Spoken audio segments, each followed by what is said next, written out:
Excel PU college ಗುರುವಾಯಿನಕೆರೆ, ಕರ್ನಾಟಕದ number 1 PU college. Admissions open now. Correct ಟೈಮ್ಗೆ ನಾವು ಏನು ಮಾಡಬೇಕು ಮಾಡ್ತೀವಿ ಅಂತ ಹೇಳಿದ್ದಾರೆ. ನಾವು ಪದೇ ಪದೇ ಸಣ್ಣ ಹುಡುಗರ ಥರ ನಾವು ಮಂತ್ರಿ ಮಾಡಿ ನಾನು ಹಿಂದೆ ಬಿಡಲ್ಲ. ಯಾಕೆ ನಮಗೂ ಒಂದು ಗೌರವ ಇದೆ. Self respect is very important for the ಮಿನಿಸ್ಟ್ರಿಕ್ಕಿನ ದೊಡ್ಡದು ಸ್ವಾಭಿಮಾನ ದೊಡ್ಡದಿರ್ತದೆ.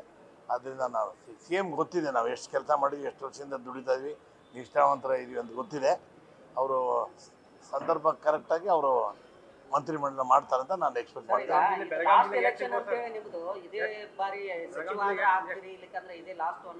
ನಾನು ಮುಂದಿನ ಚುನಾವಣೆಗೆ ರೆಡಿ ಆಗ್ತಾ ಇದ್ದೀನಿ. ಈಗಾಗಲೇ ಈ ಸರಿ 12,000 ಲೀಡಿಂಗ್ ಇದೆ, ಈ ಸರಿ 25,000 ಲೀಡಿಂಗ್ ಮಾಡಿ ಆಮೇಲೆ ನೆಕ್ಸ್ಟ್ ಗೆದ್ದ ಮೇಲೆ ಆಮೇಲೆ ರಿಟೈರ್. ಈಗ ರಾಜಕೀಯದವ್ರು ಎಲ್ಲರೂ ಗೊತ್ತಾ, ಎಲ್ಲರೂ ಹೇಳ್ತಾರೆ ನಾವು ಕೊನೆ ಎಲೆಕ್ಷನ್ ಅಂತ, ಸಾಯೋವರೆಗೂ ನಾವೇ ಇರಬೇಕು ಇರೋ ವಿಚಾರ. ಎಲ್ಲರೂ ಸುಮ್ಮನೆ ನಾನು ಏನಿದ್ರು ಡೈರೆಕ್ಟಾಗಿ ಹೇಳ್ತೀನಿ, ಹಿಂದೆ ಮುಂದೆ ನೋಡ.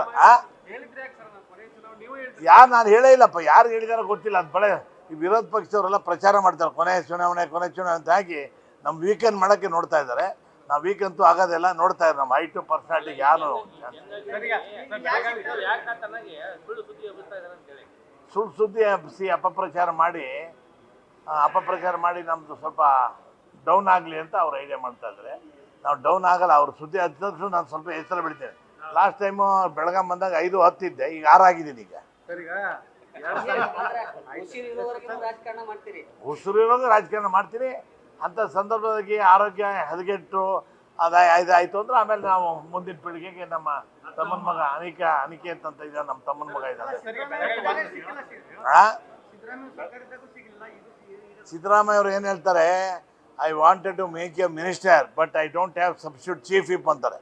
ಯಾಕಂದ್ರೆ ನಾನು ಭಾಳ ಸೀನಿಯರ್ ಇದ್ದೀನಿ, ಎಲ್ಲ ಮಂತ್ರಿಗಳು ಕಂಟ್ರೋಲ್ ಮಾಡೋ ಕೆಪಾಸಿಟಿ ನನಗಿದೆ. ಅದಕ್ಕೆ ಸಮಯ ಬಂದಾಗ ನಿನ್ಗೆ ಮಂತ್ರಿ ಮಾಡ್ತೀನಿ ಅಂತ ಅವರು ಹೇಳಿದ್ದಾರೆ, DK ಶಿವಕುಮಾರ್ ಹೇಳಿದ್ದಾರೆ.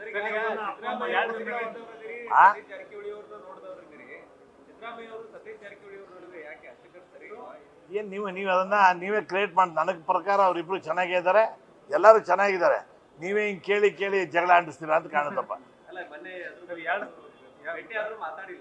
ಏನು ಗೊತ್ತಿಲ್ಲ, ಅವ್ರವ್ರ ಸಂಬಂಧ ಅವ್ರು ಏನೇನು ಯೋಚನೆ ಮಾಡ್ತಾ ಇರ್ತಾರೆ. ಒಂದೊಂದು ಸರಿ ನನ್ನ ಪಕ್ಕದಾಗಿದ್ದು ನನ್ನ ಹತ್ರನೇ ಮಾತಾಡೋದು ಸಿದ್ದರಾಮಯ್ಯ ಅವ್ರು. ಎಲ್ಲ ದೇಹ ಇಲ್ಲಿ ಇರ್ತದೆ, ತಲೆ ಎಲ್ಲ ಇರ್ತದೆ, ಹಂಗಾಗಿ ಕೆಲವು ಟೈಮ್ನಾಗೆ ಮಾತಾಡೋಕ್ಕಾಗಿರಲ್ಲ. ಅದಕ್ಕೆ ಏನು ತೊಂದರೆ ಇಲ್ಲ. ಯಾರು ಸಿದ್ದರಾಮಯ್ಯ ಮನೆಗಿದ್ದಾರೆ, ಆರಾಮಾಗಿ ರಾಜಕಾರಣಕ್ಕೆ ಸಕ್ರಿಯವಾಗಿದ್ದಾರಲ್ಲ, ಅವ್ರು ಆರಾಮಾಗಿದ್ದಾರೆ. ಇನ್ನು MLA ಇದ್ದಾರೆ, ಎಲ್ಲ ನಮ್ಮ ಪಕ್ಷಕ್ಕೆ ಅವರು ಬೆಂಬಲ ನಿಂತ್ಕೊಂಡು ಮುಂದಿನ ಚುನಾವಣೆಗೆ ಅವರು ಕೂಡ DK ಶಿವಕುಮಾರ್. ಸುಮ್ಮನೆ ಇರ್ರಿ ನೀವೆಲ್ಲ. ಎಲ್ಲಿಗೆ? ಬೆಳಗಾಂ ಜಿಲ್ಲೆ ಒಟ್ಟು 3 ಕೊಡು ಅಂತ ಹೇಳಿದೀವಿ. ನೆನ್ನೆ ಕೂಡ ಹೇಳಿದೀವಿ, ಎಲ್ಲ ಶಾಸಕರು ಮೀಟ್ ಮಾಡಿ. ಬೆಳಗಾಂ ಜಿಲ್ಲೆ ಭಾಳ ದೊಡ್ಡದು. ಹಿಂದಿನ ಮಂತ್ರಿಮಂಡಲ BJP ಅದಾಗಲಿ ಯಾವ ಪಕ್ಷ ಬಂದರೂ ಕೂಡ 2ರಿಂದ 3 ಅಂತೂ ಕಾಯಂ ಇದ್ದಿದೆ. ಒಂದು ಕೆಲವು ಟೈಮ್ 4 ಆಗಿತ್ತು ಒಂದು ಸರಿ. ಹಾಗಾಗಿ 3 ಕೊಡಲೇಬೇಕು ಅಂತಂದರೆ ಆಯ್ತು ಮಾಡೋಣ ಅಂತ ಹೇಳಿದ್ದಾರೆ, DK ಶಿವಕುಮಾರ್ ಹೇಳಿದ್ದಾರೆ. ಓಕೆ, ಥ್ಯಾಂಕ್ ಯು, ನಮಸ್ಕಾರ. ಮುಂದಿನ ಸರಿ ಬಂದಾಗ ಇನ್ನೊಂದು ಐಡಿಯಾ ಹೈಟ್ ಆಗಿರ್ತೀರ, ಅದು ಸ್ವಲ್ಪ ಅದು ಬರೀರಿ ಅಂದರೆ ಅರ್ಥ ಮಾಡ್ಕೊಬೇಕು ನೀವು. ಏನೋ ವಿಶ್ವಾಸ 100% ಎಲ್ಲರೂ ವಿಶ್ವಾಸ ಇಟ್ಕೊಂಡಿದ್ದೀವಿ. ಅಲ್ಲಿ ಪ್ರಮಾಣ ಅಶೋಕ್ ಪಟ್ಟಣ ಎಂಬವನು ನಾನು ಅನ್ನೋರ್ಗು ಡೌಟೆ. ಅಲ್ಲಿ ಆಯ್ತಾರೆ ಕನ್ಫರ್ಮ್ ಒಂದು. ಅದಕ್ಕೆ ಪ್ರಾಕ್ಟಿಕಲ್ ಹೇಳೋದು ನಾನು. ಈಗ ನಾನು ಅದೇ ಹೇಳ್ದಲ್ಲಪ್ಪ, ರಾಜಕಾರಣಿಗಳು ನಿವೃತ್ತಿ ಆಗ್ತಾರಂತೆ. ಎಲ್ಲ ಭಾಳ ಜನ ಇದೇ ಲಾಸ್ಟ್ ಯಾರು ಸುಮ್ಮನೆ ನಾವು ಸುಳ್ಳು ಮಾತಾಡೋಕೆ ರೆಡಿ ಇಲ್ಲ.